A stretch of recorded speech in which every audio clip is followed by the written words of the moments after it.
Mirë se erdhe në botën ku askush nuk është i pafajshëm. Sekrete shqiptare, vendi ku rrëfimet më të thella, më të ndaluara dhe më të pathëna të shqiptarëve marrin zë. Na bëni subscribe për histori të ndryshme.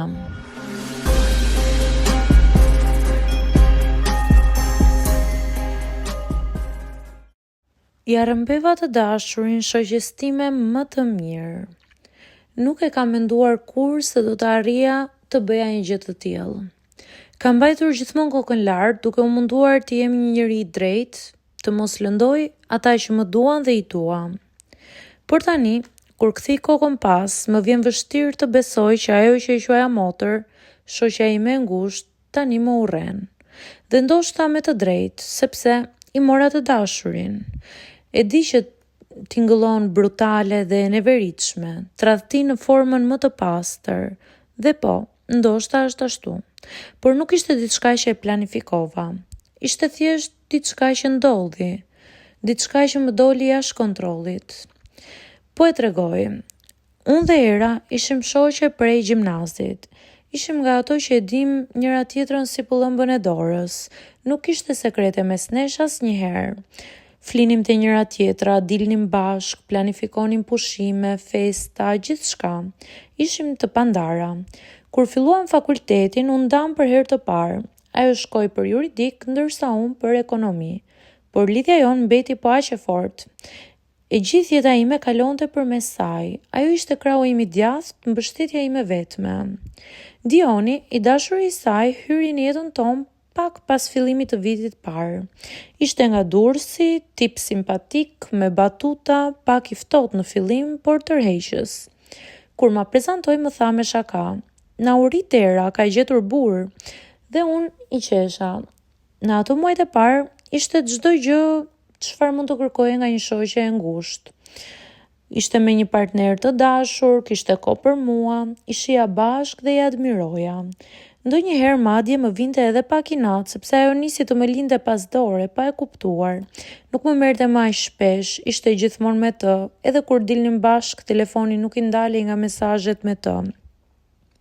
Në fillim më vinte keq, pastaj u mësova, por gjërat filluan të ndryshojnë kur Dioni nisi të më shkruante mua personalisht.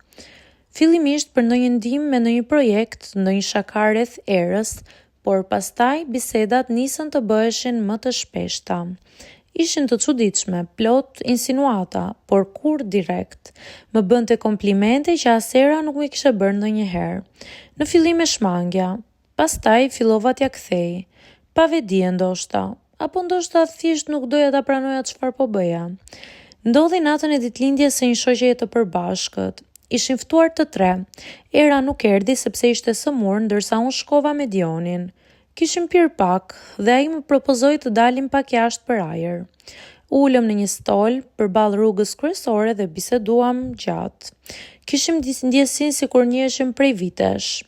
Kur më kapi dorën u ngriva, por nuk e tërhoqa.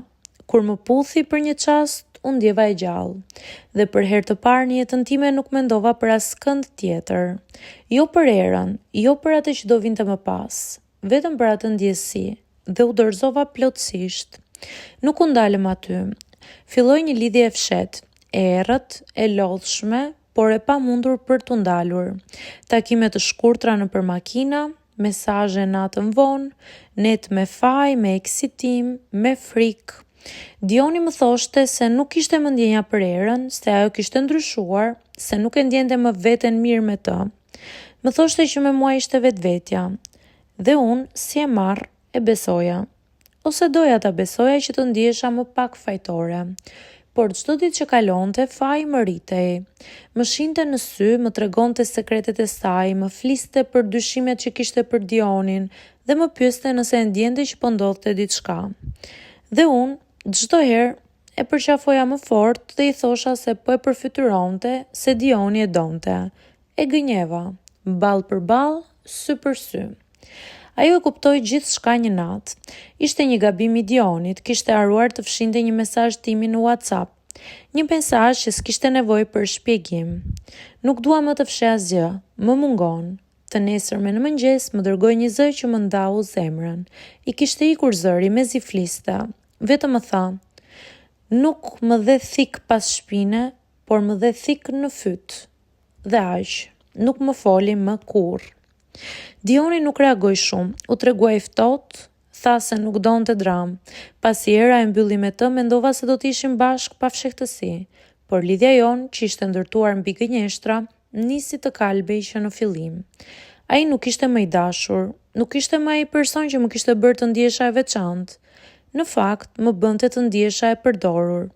Kërciste çdo ditë, bëhej xheloz për çdo gjë, më ofendonte, më pas më kërkonte falje me të njëjtat fjalë të bukura që dikur mi thoshte për të më joshur. Nuk zjati shumë. Më la me një mesazh të thatë. Kështu nuk shkon më, të uroj gjithë të mirat, më tha. Dhe mbylli çdo kontakt. Sot jam vetëm. Jo vetëm pa të, por pa shumë njerëz që i kam humbur rrugës për shkak të kësaj historie. Nuk më flasin më shumë nga shoqet e përbashkëta. Dhe më e keqja kush është? Nuk më flet më era. Nuk e kam parë më që nga ajo ditë. Kam shkruar mesazhe, i kam kërkuar falje me faqe të tëra, por ajo ka zgjedhur heshtjen. Dhe nuk e fajsoj. Njerëzit më pyesin shpesh nëse ja vleti. Dhe vetmja përgjigje që kam është jo. Asnjë sekond e asaj dashurie nuk ja ka vletur të humbas një njeri që më ka dashur sinqerisht. Nuk tregoj këtë histori që të më falin, por ndoshta për të paralajmëruar dikë tjetër, sepse ndonjëherë të ndjesh diçka nuk është arsye e mjaftueshme për të vijuar, dhe jo gjithmonë çfarë tërheqësh dashuri. Ndonjëherë është thjesht një tundim që vjen si stuhi dhe kur ikën të lë pa gjë. Unë e humba një motër që nuk ma kishte falur gjaku, por jeta, dhe këtë dhimbje do ta mbaj gjithmonë me vete.